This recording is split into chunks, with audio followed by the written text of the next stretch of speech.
My name is Emma. I am 20 years old. I am currently enrolled at Hillside College. This marks my second year here. I cherish my friends. I find enjoyment in my classes and strive to avoid drama. However, drama found me regardless in the shape of Liam Carter. He is also 20 years old. He is intelligent, well-liked, and known by everyone. People describe him as humorous and charismatic. Yet to me, he is bothersome, conceited, and constantly seeking attention. To make matters worse, he sits directly behind me in class every single day. Our conflict began over a trivial matter. One day, I delivered a presentation on women in technology. I put in considerable effort, but Liam raised his hand and remarked that it was well done, but perhaps next time I should speak with greater confidence. The entire class erupted in laughter. I felt mortified. I shot him a glare. Perhaps next time you should remain silent unless you have something constructive to contribute. That marked the beginning. From that moment on, we playfully taunted each other without pause. He would make remarks. I would roll my eyes. If I answered a question correctly, he would clap slowly and sarcastically. If he made a mistake, I would feign sympathy. Our friends took notice. Why do you both dislike each other so intensely? My best friend Olivia inquired. I do not hate him, I replied. I merely have a strong aversion to his face. Then the college festival arrived. Our professor made a surprising announcement. You will be collaborating in pairs for the tech project. Emma, you will be partnered with Liam. No, I protested. No, Liam echoed at the same time. Everyone laughed. However, the professor was unfazed. Good luck, he said. Initially, we struggled to reach a consensus on anything. He preferred to focus on a project about gaming applications. I wanted to create a women's safety alert device. We debated for hours. Then one evening he sent me a message. Your idea is actually better. Let's proceed with it your way. I was taken aback. That marked the initial occasion when he genuinely supported me. We began collaborating. Gradually, I began to perceive a different aspect of his character. He exhibited focus, intelligence, and humor, not in a boastful manner, but rather in an endearing way. We commenced having coffee after our classes. He recounted anecdotes about his younger sister, while I shared my passion for poetry. One evening during our rehearsal for the festival, we found ourselves working late. Suddenly, the power in the lab went out, plunging us into darkness and silence. He leaned in and whispered, Emma, do you still despise my face? I chuckled softly, replying, perhaps just a little less now. Just as things seemed to be progressing positively, everything took a turn. One morning, Olivia rushed over to me, exclaiming, I saw Liam embracing that girl Chloe, the one from the second year. They looked quite intimate. I felt a chill run through me. Was everything merely a game to him? I began to disregard his messages, skipped project meetings, and in class, I acted as if he were invisible. He took notice. Hey, he said one day, obstructing my path. What's going on? Ask Chloe, I replied coldly, then turned away. He appeared bewildered, then visibly hurt. The day of the festival arrived, and we were required to present our project. We stood on stage, feeling cold, distant, and awkward, yet we managed to succeed. We secured first place. After the event, he located me near the college garden. I wasn't toying with your emotions, Emma, he said softly. Chloe is my cousin. She merely came to visit. I didn't believe I needed to clarify that. My cheeks flushed. Oh, why didn't you just ask me? I confessed. I was frightened that I was beginning to care too much. He smiled, responding, I cared a great deal. All from the very beginning. I just didn't know how to express it. A moment of silence ensued. Then I inquired, do you still want me to loathe your face? He laughed, saying, only if you intend to kiss it afterward. I felt my face heat up. We'll see. From that moment onward, everything changed. We were no longer adversaries. We were not merely project collaborators. We had evolved into something new, something genuine. We studied together. We engaged in playful arguments, yet they were filled with laughter. After class, we strolled home together. He would grasp my hand whenever I felt anxious. I assisted him with his presentations. One evening, illuminated by the college lights, he turned to me and remarked, "I once believed love was dull, but with you, even a simple walk feels enchanting." I smiled in response. Who would have thought that the guy I once despised would become my favorite person? Now, as we approach our final year, this year was meant to be flawless. Liam and I are finally together, free from misunderstandings and trivial disputes, or so I believed. College life has become more hectic than ever.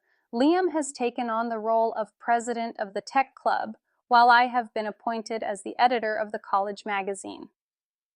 We take pride in each other's achievements. However, suddenly, we find ourselves perpetually busy. Our dates have transformed into brief coffee breaks, and our lengthy conversations have dwindled to short goodnight texts. I long for him, yet I hesitate to express my neediness. He misses me as well, but struggles to articulate it. One night he sent a message. "I feel like I'm losing you." I gazed at the screen for an extended period before responding. "I feel the same way." We agreed to embark on a weekend getaway, just the two of us, to clear our minds and reconnect. Initially, it was delightful. We laughed, conversed, and admired the sunset by the lake. However, when emotions are suppressed for too long, they tend to erupt unexpectedly. He inquired, "Do you even have time for us anymore?" I retorted, "You're the, nay who is always attending meetings and events. Perhaps you cherish your tech club more than me." He regarded me as if I had struck him. "Wow, Emma, that's not fair." I crossed my arms defiantly. "Nothing seems fair lately, Liam. I feel as though we are drifting apart, and it pains me." He settled onto the cold grass. "Then what do you want to break up?" I was taken aback. The term breakup felt like a dagger. I whispered, "I don't know. Do you?" We remained silent beneath the same sky, feeling as though we were worlds apart. Following that weekend, everything changed. We continued to see each other in class. We still collaborated on minor projects, yet the warmth was absent. Olivia noticed. "Are you two all right?" she asked. I shrugged, uncertain. Liam's closest friend, Jake, reached out to me once. "He's miserable, you know. Talk to him." But my pride prevented me from doing so. His pride mirrored mine.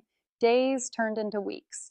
I concentrated on the magazine while he immersed himself in tech club competitions. Occasionally, our eyes would meet in the hallway, and we would both look away. One evening, there was a heavy downpour. I remained late at the college library to finalize the magazine's draft. When I exited, the entire campus was deserted and chilly. I attempted to hail a cab, but none were available. My phone battery was depleting. I stood beneath the dim light by the gate, clutching my bag tightly. Suddenly, I noticed headlights. Liam's car. He emerged with an umbrella. He appeared fatigued, his hair damp, his eyes searching for mine. "Get in," he instructed. I did not protest. The silence in the car was deafening. Halfway to my hostel, I whispered, "Why are you here?" He kept his gaze fixed on the road. "Jake informed me you were alone. I didn't want you to be caught in the storm." My throat constricted. "You didn't have to." He glanced at me. "I always have to." And the car halted outside my hostel. I hesitated to exit. He did not urge me to stay, yet he also did not drive away. So, at last, I spoke. "I'm sorry," I said softly. "I became frightened of losing you, so I pushed you away." He sighed. "I'm sorry too. I was so preoccupied with proving myself to everyone that I overlooked what truly mattered." Our eyes connected, really connected, for the first time in weeks. I reached for his hand. He grasped it firmly, as if he would never let go again. "You are still my favorite person," I whispered. He smiled, weary yet genuine, "And you are still the only one I wish to annoy for the rest of my life." I laughed through my tears. He leaned in and kissed me softly, warmly, and familiarly. The storm outside diminished. Currently, we are in the process of learning that love transcends mere butterflies and sweet words. It encompasses late-night drives in the rain, minor arguments, significant apologies, and being present when it is most crucial. We continue to lead busy lives. We still bicker over trivial matters. However, we now prioritize our time together. We apologize more swiftly. We consciously choose one another every single day, even when faced with challenges. One evening, while seated on the familiar college bench, he turned to me and asked, "Do you recall the first time you expressed that you hated my face?" I chuckled. "Yes, I still find it unappealing at times." He smiled. "Excellent. Detest it eternally. Just continue to love it as well." And I do, more than he realizes. Thus, here lies the reality. At times, love begins with disdain.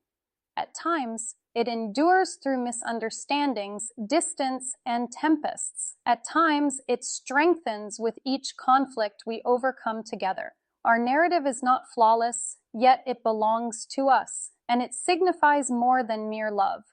It is a conscious decision made daily. If you found this narrative enjoyable, please inform me. And never cease to believe that occasionally the individual you found intolerable could become the one who stands by you for eternity. Life does not always resemble a film, but this segment of mine feels cinematic. Therefore, to anyone listening, sometimes your greatest adversary can transform into your greatest love. Occasionally, love conceals itself behind sarcasm and exasperated expressions, and sometimes the person you once detested evolves into the one you cannot imagine living without.